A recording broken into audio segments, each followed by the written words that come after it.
नमस्कार दोस्तों, मैं मोनिका दुबे स्वागत करती हूँ आपका मॉर्निंग क्लासेस में। मॉर्निंग क्लासेस में आप सभी का बहुत बहुत स्वागत है। अब तक हमने अपनी पिछली क्लासेस में पाठ्यक्रम पर चर्चा की। उसके बाद हमने अपना इकाई 1 भाषा पर चर्चा की। हमने उसमें पढ़ा था कि भाषा की परिभाषा और भाषा के विविध रूपों पर चर्चा की थी। अब हम उसी क्रम को आगे बढ़ाते हुए आज हम भाषा की ग्लोबल स्थिति, भाषा की संख्या और भाषा परिवारों पर बात करेंगे। तो अगर हम देखें कि संख्या की दृष्टि से अगर हम बात करें तो विश्व स्तर पर भाषाओं की संख्या लगभग 3000 मानी जाती है। यानी पूरे विश्व में लगभग 3000 भाषाएं बोली जाती हैं, यानी 3000 भाषाएं हैं। ठीक है, लगभग 3000, लगभग शब्द याद रखना, लगभग 3000। इन 3000 भाषाओं को समझने के लिए विभिन्न भाषा परिवारों का अध्ययन करना पड़ेगा। तो आइए हम आपको बताते हैं कि भाषा परिवारों के बारे में आज हम चर्चा करेंगे।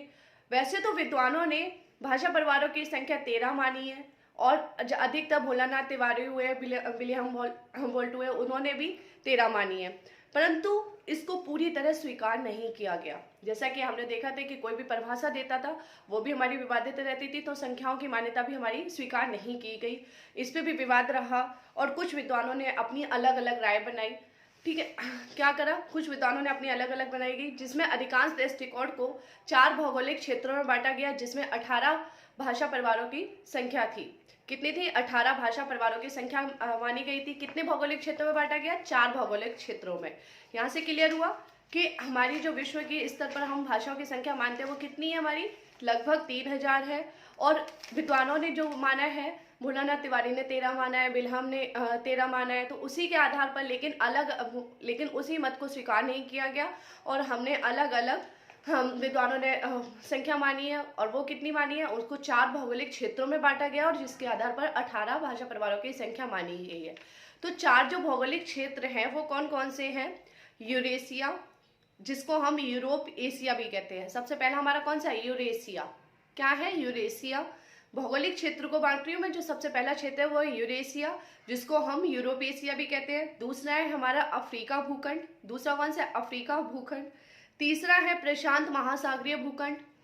तीसरा कौन सा? प्रशांत महासागरीय भूखंड। और चौथा है अमेरिका भूखंड। तो ये हमारे 4 भौगोलिक क्षेत्र हुए। इनमें भी हमारी जो भाषा परिवार है, 18 जो भाषा परिवार हैं उनको भी अलग अलग क्षेत्रों में रखा गया। जैसे कि यूरोप एशिया यानी यूरेशिया में जो हमारी भाषा परिवारों की संख्या मानी गई है वो 10 है।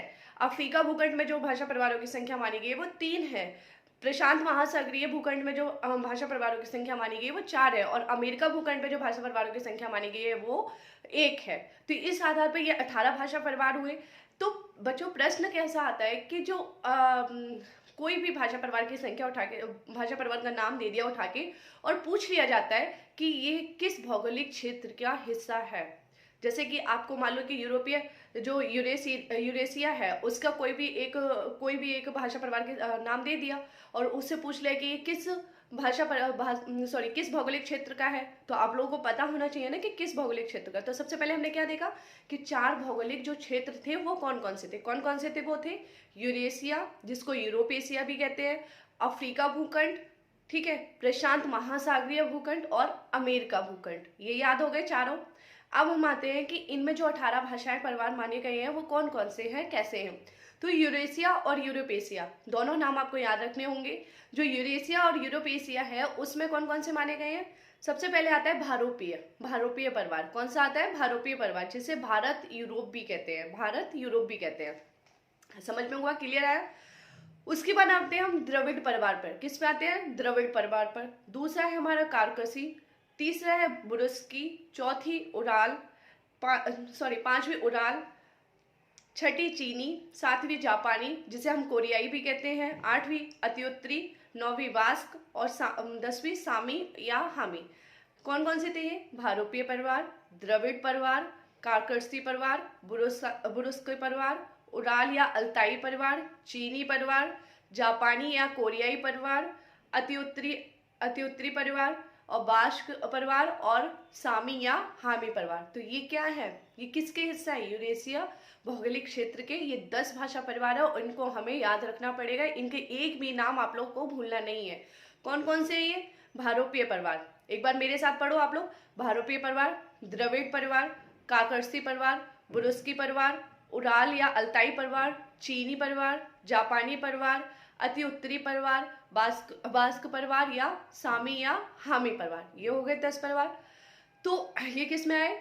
यूरोप एशिया में, यानी यूरेशिया में। अब हम आते हैं अफ्रीका भूखंड पर। इनमें कौन से थे? 3 थे। कौन कौन से? सुदामी, बंतु और होनतोत। सुदामी, बंतु और होनतोत, ये 3 बहुत इजी है, बहुत इजीली याद हो जाएंगे। कौन कौन से? सुदामी, बंतु और होनतोत। होनतोत को बुस्मैनी परिवार भी कहते थे। होनतोत का जो दूसरा नाम था वो क्या था? बुस्मैनी परिवार। याद रखना है ये कौन सा नाम था? बुस्मैनी परिवार। अब हम आते हैं प्रशांत महासागरीय भूखंड पर। किस पे? प्रशांत महासागरीय भूखंड पर, जो हमारा तीसरा भौगोलिक क्षेत्र है। तो तीसरा भौगोलिक क्षेत्र है जो इसकी भी कितनी भाषा परिवार है? 4। अभी मैंने बताया ना इसमें कितनी है? 4। कौन कौन सी है इसमें? पापुत्र परिवार, ऑस्ट्रेलियन परिवार, दक्षिण पूर्व एशियाई परिवार और मलय एशियाई परिवार। मलय पॉलिनेशियाई परिवार। ठीक है, ये याद हो गया? क्लियर हुआ आपको? मलय पॉलिनेशियाई परिवार, पापुद्री परिवार, ऑस्ट्रेलियन परिवार, दक्षिण पूर्व एशियाई परिवार। ये क्लियर हुआ आपको? कौन कौन से हैं? आप एक बार मेरे साथ बोलो। मलय पॉलिनेशियाई परिवार, पापुद्र परिवार, ऑस्ट्रेलियन परिवार और दक्षिण पूर्व एशियाई परिवार। ये हो गए। लास्ट है हमारा अमेरिका भूखंड, जिसमें एक ही परिवार है। कौन सा? अमेरिका का। तो इसको तो आप ऐसे भी याद कर सकते हो कि अमेरिका है तो अमेरिका हो गया। ठीक है, कि जहाँ पे अमेरिका के लोग रहते हैं। अब जो हमारा तरीका है, सबसे पहले देखो हमने यूरेशिया पढ़ा जिसमें हमारी 10 भाषा परिवार थे, और फिर उसके बाद हमने अफ्रीका भूखंड पढ़ा जिसमें हमारे 3 भाषा परिवार थे। उसके बाद हमने प्रशांत महासागरीय पढ़ा जिसमें हमारे 4 भाषा परिवार थे, और लास्ट में हमने अमेरिका भूखंड पढ़ा जिसमें हमारे 1 भाषा परिवार था। तो ये हमें 18 के 18 भाषा परिवारों को याद करना इसलिए जरूरी है कि कोई भी एक विकल्प आपको दे दिया जाता है और पूछ लिया जाता है ये किस भौगोलिक क्षेत्र का हिस्सा है, और आपने अगर वो चीज को नहीं पढ़ा होगा तो आप कैसे उसको याद करोगे। इसीलिए बच्चा, या तो आप नोट्स बना लो मेरी क्लासेस से, नहीं तो फिर आप मेरी क्लासेस को 2 बार या 3 बार देखोगे तो आपको उस चीज से याद हो जाएगा। एक बार मैं लास्ट में फिर से एक बार पढ़ाती हूँ। यूरेशिया परिवार में कौन कौन से है? भारोपीय परिवार, द्रविड़ परिवार, काकरसी परिवार, बुरुस्की परिवार, उराल या अल्ताई परिवार, चीनी परिवार, जापानी परिवार, अति उत्तरी परिवार, बास्क या सामी या हामी। ये हो गए 10। फिर अफ्रीका भूखंड में सुदामी, बंतु और होनतोत। ठीक है, होनतोत, इसको बुस्मैनी परिवार भी कहते हैं। इसका दूसरा नाम क्या है? बुस्मैनी परिवार। उसके बाद आते हैं हम प्रशांत महासागरीय भूखंड पे। इसमें कौन कौन से है? मलय पॉलिनेशियाई परिवार, पापुत्र परिवार, ऑस्ट्रेलियन परिवार, दक्षिण पूर्व एशियाई परिवार। ठीक है, उसके बाद आते हैं हम अमेरिका भूखंड पे, अमेरिका परिवार। तो ये आपको, मुझे लगता है कि 18 भाषाएं एकदम से, 18 भाषा परिवार एकदम से क्लियर हो चुके होंगे, और आप लोगों को इनका क्षेत्र भी समझ में आ गया होगा कि कौन सा भाषा परिवार कौन से क्षेत्र में है।